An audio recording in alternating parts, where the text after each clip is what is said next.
அண்மைச் செய்தி.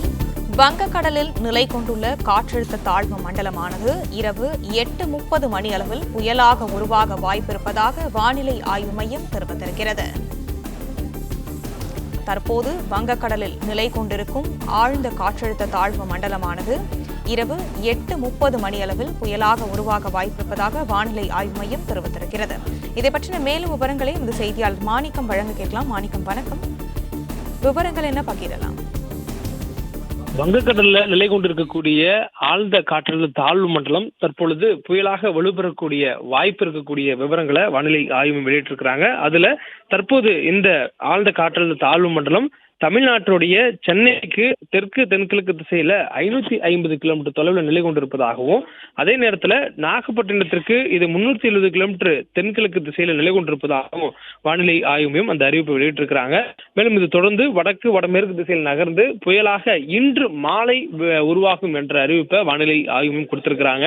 மாலை அல்லது பின்மாலை பொழுதுல இது புயலாக வலுப்பெறும் எனவும், புயலாக வலுப்பெற்றதுக்கு பிறகாகவும் இது வடக்கு வடமேற்கு திசையில் நகர்ந்து தமிழ்நாட்டின் கடலோர பகுதிகளை நெருங்கும் என்ற அறிவிப்பை வானிலை ஆய்வு கொடுத்திருக்கிறாங்க. மேலும் கொடுக்கப்பட்டிருக்கூடிய இந்த வரைகலை படத்துல நமக்கு இந்த புயல் வலுப்பெற்று தமிழ்நாட்டின் கடலோர பகுதியில் நெருங்கியதுக்கு பின்னர் தமிழ்நாட்டினுடைய கடற்பகுதிகளில் மிக நெருக்கமான ஒரு தொலைவுக்கு வரும் பொழுது அது ஆழ்ந்த காற்றழுத்த தாழ்வு மண்டலம் என்ற நிலையை எட்டும் என்ற தகவலும் சொல்லப்பட்டிருக்கிறது.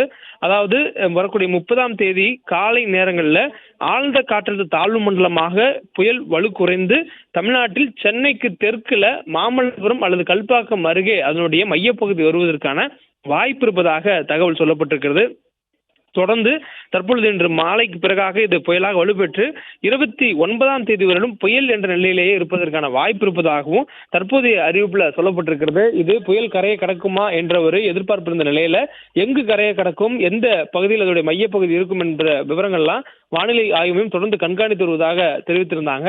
இந்த நிலையில தற்பொழுது இதனுடைய நகர்வு நிலப்பரப்பை நோக்கி இருக்கும் எனவும், இந்த புயல் வலுவிழக்கக்கூடிய நேரத்தில் அதனுடைய நகரும் திசையில மாற்றம் ஏற்பட்டு, அதாவது இப்போ அந்த புயல் இலங்கையினுடைய கிழக்கு பகுதிகளில் மையம் கொண்டிருக்கிறது. அந்த பகுதியிலிருந்து இப்போ தமிழ்நாட்டு கடலோர பகுதி நெருங்கி வரும் பொழுது வடக்கு வடமேற்கு திசையில் நகர்கிறது. அதாவது நேராக சற்று இடதுபுறம் திரும்பியவாறு புயல் தமிழ்நாட்டினுடைய வடகடலோர மாவட்டங்களாக இருக்கக்கூடிய புதுவை, சென்னைக்கு மையப்பகுதியை நோக்கி நகர்ந்து வருவதாக இருக்கிறது.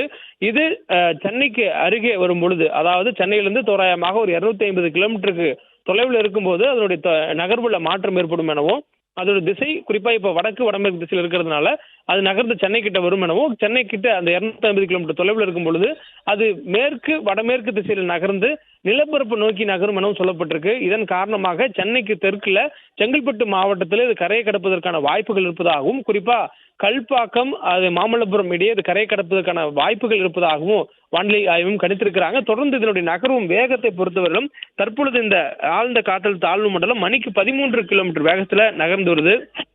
முன்னதாக இரவு நேரத்தில் இதனுடைய வலு அதிகரிக்கக்கூடிய வாய்ப்பு இருப்பதனால அதனுடைய நகரும் வேகம் குறைந்திருந்தது.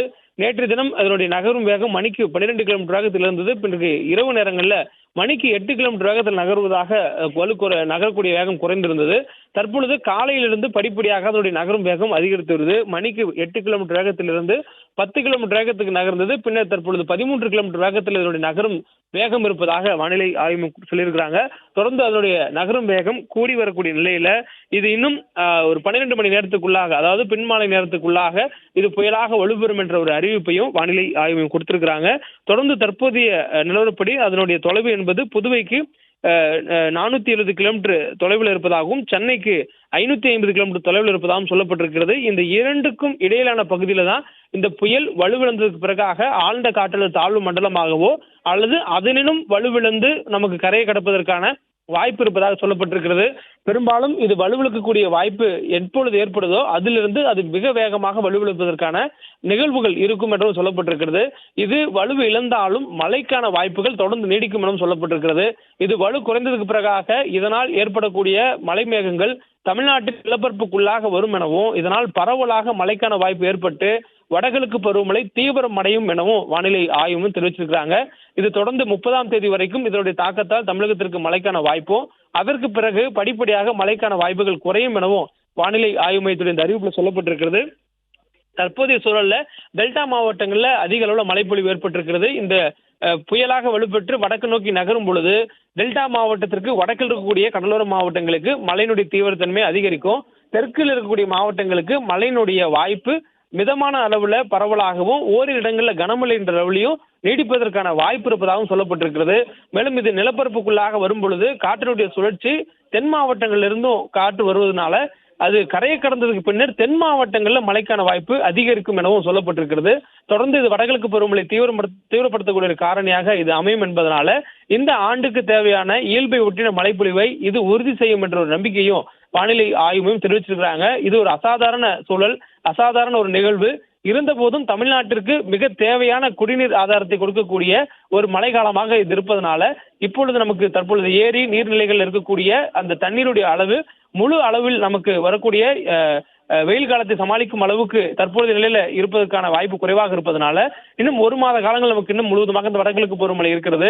அதனால் இந்த காலத்திற்குள்ளாக நமக்கு தேவையான அளவிலான நீர் இருப்பை வடகிழக்கு பருவமழை உறுதி செய்வதற்கான வாய்ப்புகள் இருப்பதாகவும் வானிலை ஆய்வு மையம் குறிப்பிட்டிருக்கிறாங்க.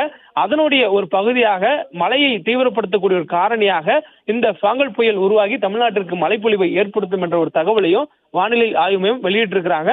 மேலும் தற்பொழுது நகரக்கூடிய வேகம் மணிக்கு 13 கிலோமீட்டர் வேகத்தில் இருக்கிறது. இந்த வேகத்தில் அது நகரும் பட்சத்தில் இது தொடர்ந்து அடுத்த 48 மணி நேரத்துக்குள்ளாக கடலோர பகுதிகளை, அதாவது தமிழ்நாட்டின் கடலோர பகுதிகளை நெருங்கும் என்றும் தகவலை வானிலை ஆய்வு மையம் வெளியிட்டிருக்கிறாங்க.